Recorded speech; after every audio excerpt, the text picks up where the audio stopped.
Encourage each other with Jesus Return 27. Animándose mutuamente para el regreso de Jesús. Hablar de la segunda venida es de suma importancia, porque es una doctrina cristiana histórica y fundamental que exalta la verdad bíblica. Hebreos 6, 1 al 2.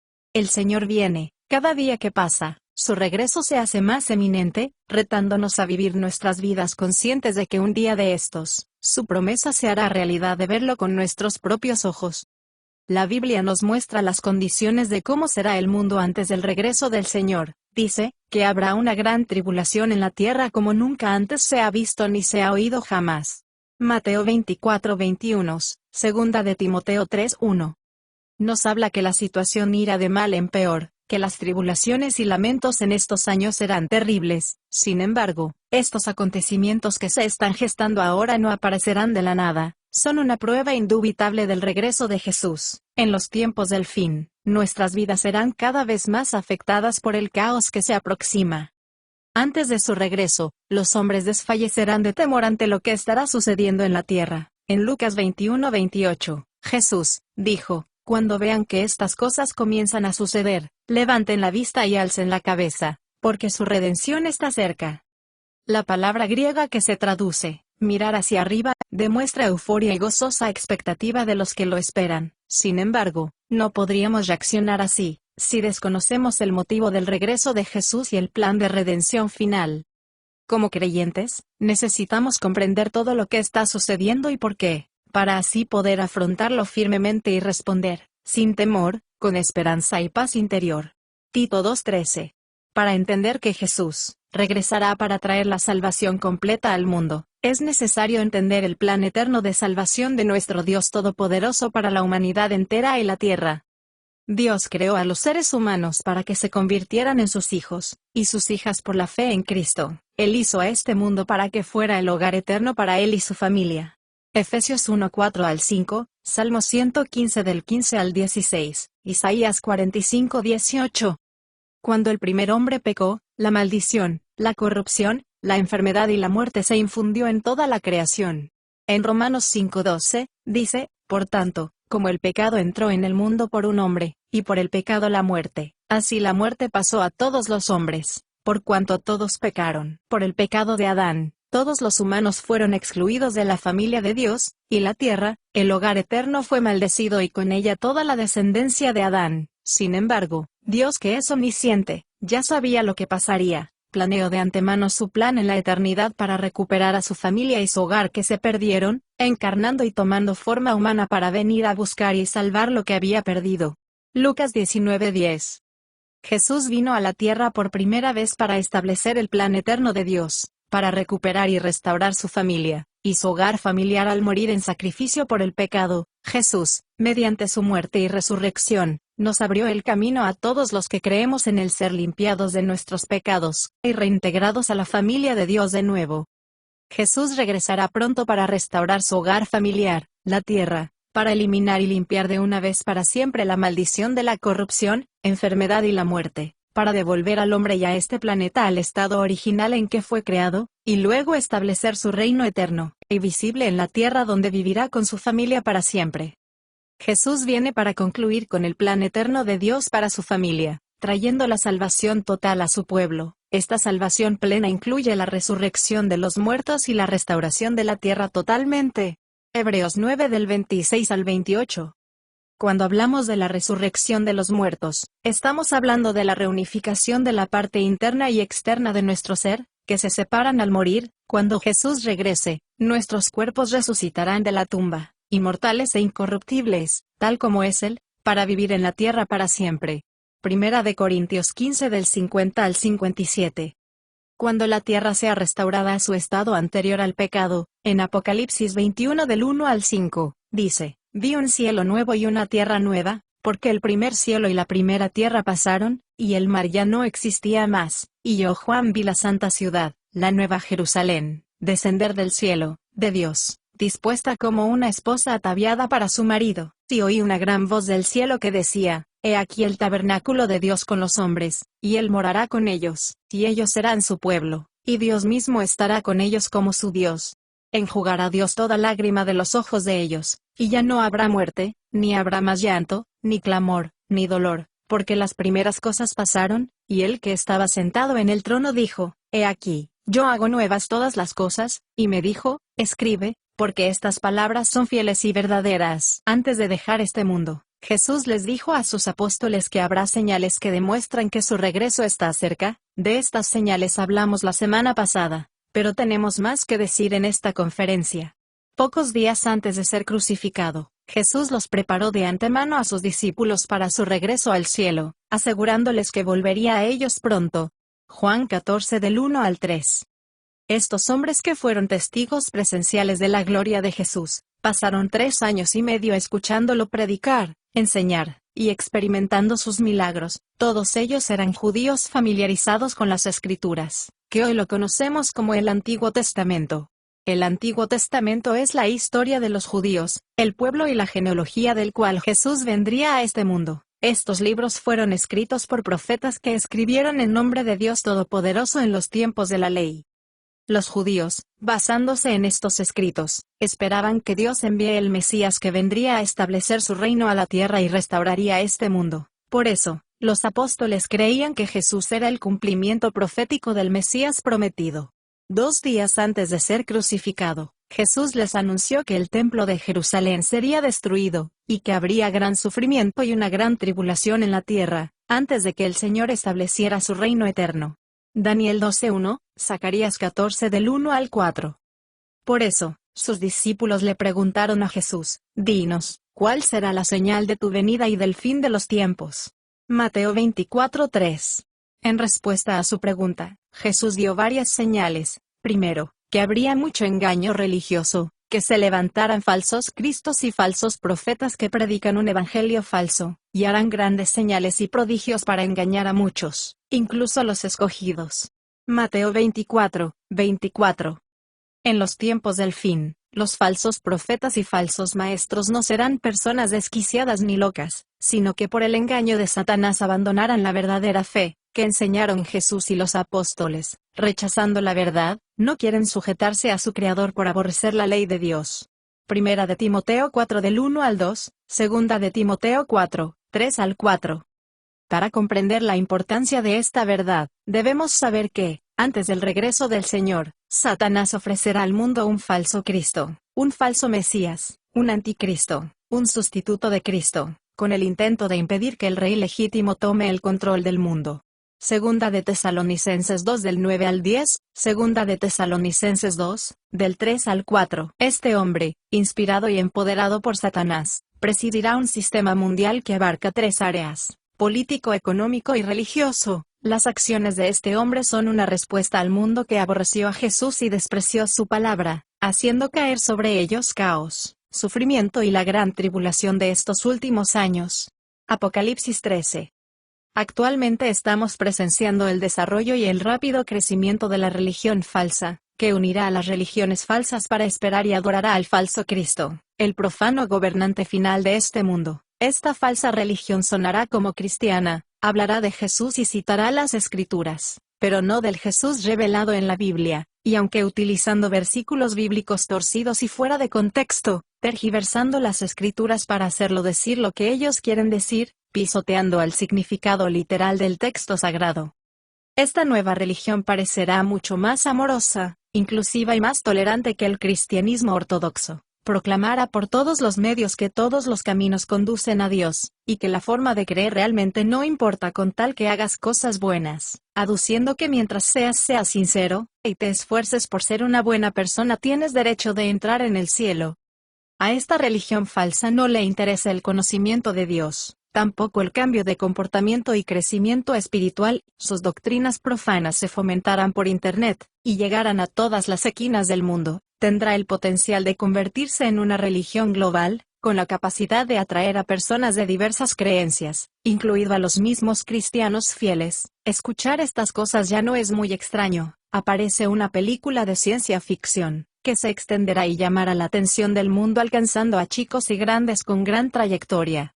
En las últimas décadas, se ha arraigado este pensamiento en gran parte del mundo, alcanzando a la mayoría, y dándonos la idea de que todos formamos parte de una comunidad global, y que debemos unirnos para resolver problemas mundiales, como el cambio climático, las pandemias, el terrorismo, la escasez de alimentos y combustible, la desigualdad y la injusticia que hay en esta tierra, pero mintiendo, tornando lo santo a lo profano, y dándole crédito a un hombre impío y malvado como el Salvador y el Mesías, creando narrativas y expectativas de elegir el Mesías prometido que necesita este mundo. Un Salvador protege del peligro o la destrucción, y un Mesías es un líder declarado o reconocido de alguna esperanza o causa. Por todos los medios, el mundo está buscando un líder global. En la pandemia de 2020, la gente de miedo estuvo dispuesta a renunciar a sus libertades en favor de unos pocos individuos. Cuando Jesús les dio a sus apóstoles las señales que indicarían que su regreso está cerca, lo relacionó con este engaño religioso argumentando que la anarquía y el ateísmo sería una prueba inevitable que definiría el comportamiento humano. En Mateo 24 del 11 al 12, Jesús dijo, y muchos falsos profetas se levantarán, y engañarán a muchos, y por haberse multiplicado la maldad, el amor de muchos se enfriará. La palabra griega traducida como anarquía, en algunas traducciones es pecado o iniquidad, significa ausencia de ley, o rebeldía para adoptarse a las normas de justicia, violando las leyes morales y divinas. La ley de Dios es un término que se usa casi 200 veces en la Biblia para referirse a la voluntad revelada de Dios, refiriéndose a la conducta humana. En Eclesiastés 12:13, dice, que todos los seres humanos están en obligación moral de obedecer a su Creador. Eso quiere decir, que temer a Dios y obedecer sus mandamientos, pues esto es el deber del hombre. La anarquía es, en última instancia, el rechazo, la rebeldía y el enfrentamiento con el único y verdadero legislador. En 2 de Tesalonicenses, el gobernante final del mundo, es llamado hombre de iniquidad. Nadie os engañe en ninguna manera, porque no vendrá sin que antes venga la apostasía, y se manifieste el hombre de pecado, el hijo de perdición. En Apocalipsis 13:6, dice, que este inicuo, abrirá su boca en blasfemias contra Dios, para blasfemar su nombre, su tabernáculo, y de los que moran en el cielo. En 2 de Timoteo 3:1, dice, que la gente que le sigue tendrá las mismas características de este blasfemo. También debes saber esto, que en los postreros días vendrán tiempos peligrosos. Porque habrá hombres amadores de sí mismos, avaros, vanagloriosos, soberbios, blasfemos, desobedientes a los padres, ingratos, impíos, sin afecto natural, implacables, calumniadores, intemperantes, crueles, aborrecedores de lo bueno, traidores, impetuosos, infatuados, amadores de los deleites más que de Dios, que tendrán apariencia de piedad, pero negarán la eficacia de ella. A estos evita. Para comprender mejor la magnitud de lo que sucederá en los tiempos del fin, a medida que el mundo abandona a su Creador, el Señor Jesús, debemos entender varios puntos, que el pecado, la anarquía y la maldad han estado presentes en el mundo desde que Caín, el primogénito de Adán, mató a su hermano Abel por celos. Sin embargo, la ley ha hecho restricciones para el pecado, cuando acepta voluntariamente los valores judeocristianos, que de alguna manera, han servido para disminuir el pecado y la maldad. El cristianismo transformó y revolucionó el mundo al expandirse con un puñado de seguidores convertidos del judaísmo en todo el planeta, influyendo en el desarrollo de la civilización occidental, incluso quienes no creen en Dios ni en Jesús, pero que de alguna manera fueron influenciados con el amor y la gracia de Dios. La sociedad romana secular estaba impregnada de valores y moral judeocristianos. La elevación de la mujer y el niño, la creación de orfanatos, hospitales y grupos de caridad y ayuda humanitaria tienen su origen en los cristianos que obedecieron el mandato de Jesús de amar a Dios y amar al prójimo. Actualmente en algunas escuelas, colegios y universidades que se fundaron y se cimentaron con los valores morales judeocristianos de ética y moral, los conceptos de ley y justicia, arte, música y la literatura están desapareciendo influenciados por los valores impíos y modernos, y a medida se están perdiendo en Europa y el mundo. La civilización occidental, que fue fundada sobre la ética y la moral judeocristianas, produjo la revolución industrial, los avances tecnológicos que cambiaron el mundo.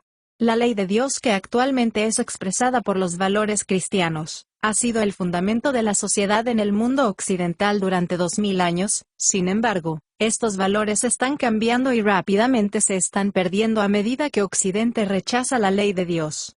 Durante las últimas 4 o 5 décadas, desde que apareció la revolución contracultural de los años 60, Occidente ha abandonado cada vez más a Dios aceptando y practicando los valores demoníacos, ateos y malvados, desafiando abiertamente a Dios Todopoderoso. La idea de que existe una realidad absoluta, la verdad del Dios Todopoderoso, está siendo abandonada en gran medida, porque el mundo se conduce más por los sentimientos que los hechos, que es la verdad relativa que cree que está en la verdad, que habla la verdad y vive en la verdad.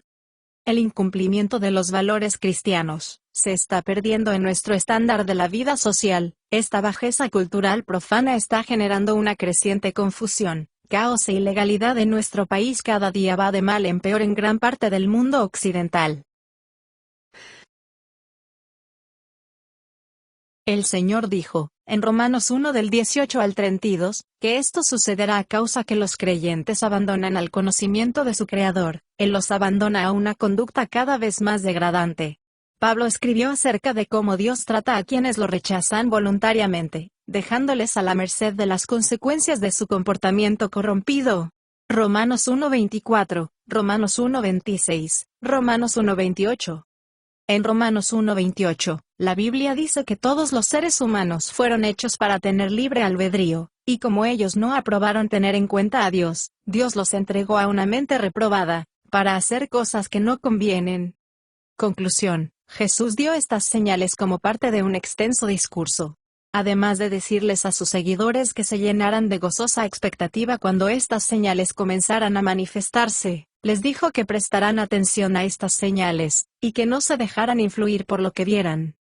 En Mateo 24:4, dice, tengan cuidado de que nadie los engañe y los seduzca mintiendo. En Lucas 21 del 34 al 35, mirad también por vosotros mismos, que vuestros corazones no se carguen de glotonería, y embriaguez y de los afanes de esta vida, si venga de repente sobre vosotros aquel día. Porque como un lazo vendrá sobre todos los que habitan sobre la faz de toda la tierra. Si alguna vez hubo tiempo para aprender quién es Jesús según la Biblia, es ahora. Al contrario, podríamos caer en las artimañas de error, apartarse de Dios y seguir a otro Dios que no es el Jesús de la Biblia, pero hay más, incluso puedes apartarte de Jesús, seguir a otro Dios, y adoptar ideas y comportamientos de un Cristo falso. Pablo exhortó a los cristianos que mantuvieran prioridades correctas, pero esto digo, hermanos, que el tiempo es corto, resta, pues, que los que tienen esposa sean como si no la tuviesen, y los que lloran, como si no llorasen, y los que se alegran, como si no se alegrasen, y los que compran, como si no poseyesen. Entonces, ¿cuál es el propósito de Dios para ti? Mi propósito es vivir la vida, siendo una luz brillante y una representación fiel y exacta del Señor Jesús. Recordemos que las cosas celestiales son imprescindibles y eternas, pero las cosas de este mundo son pasajeras y temporales. Hay que reflexionar, en lugar de criticar a quienes toman malas decisiones, debemos interceder por ellos, para que lleguen al conocimiento del Salvador de Jesús. Luego, Pablo en 1 Corintios 7:31, continuó diciendo, que los que disfrutan las cosas de este mundo, son como si no lo disfrutasen, porque la apariencia de este mundo pasa. Debemos estar atentos de no caer en las mentiras de los falsos evangelios, que producen anarquía, sino que debemos vivir esperando a Jesús. El primer mensaje de Jesús a sus seguidores tras su regreso al cielo, fue, volveré. Hechos 1 del 9 al 11. ¿Por qué dijo esto, si sabía que no regresaría pronto? Cristo deseaba que aquellos cristianos, de todas las generaciones posteriores, tuvieran la esperanza, como resultado de conocer a Jesús para vencer toda tentación del mundo. Ellos esperanzan en Cristo, porque confiaban que habrá restauración, renovación y recompensa cuando Jesús regrese, tal como Él les había prometido, la vida eterna en la tierra como siempre anhelamos. Dios quiere que vivamos seguros de que Él nos ayudará a superar las dificultades en esta vida hasta que llegue el tiempo de levantarnos en las nubes. Pablo escribió a los cristianos, en 1 Corintios 1 del 7 al 8, de tal manera que nada os falta en ningún don, esperando la manifestación de nuestro Señor Jesucristo, el cual también os confirmará hasta el fin, para que seáis irreprensibles en el día de nuestro Señor Jesucristo. Pablo exhortó a los cristianos que sufrían persecución y dificultades a causa de su fe, a que se animaran mutuamente alentándose los unos a otros, porque Jesús vendrá pronto. En Hebreos 10:25, Dice, no dejando de congregarnos, como algunos lo tienen por costumbre, sino animémonos y exhortémonos unos a otros, sabiendo que el día de su regreso se acerca. Este versículo se usa a menudo en la iglesia para exhortar a la asistencia, pero eso no es lo que Pablo quiso decir. Estas personas estaban sufriendo persecución y otras estaban separadas de otros creyentes.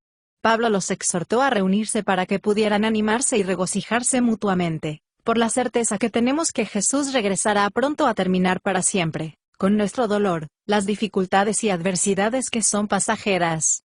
No es las dificultades y adversidades las que nos abruman y amedrentan, es la forma que vemos y enfrentamos las cosas. No hay que olvidar que a medida que el caos aumenta en este mundo, Jesús viene pronto a completar nuestra salvación como nos ha prometido. Más la semana que viene. Bendiciones. Diana.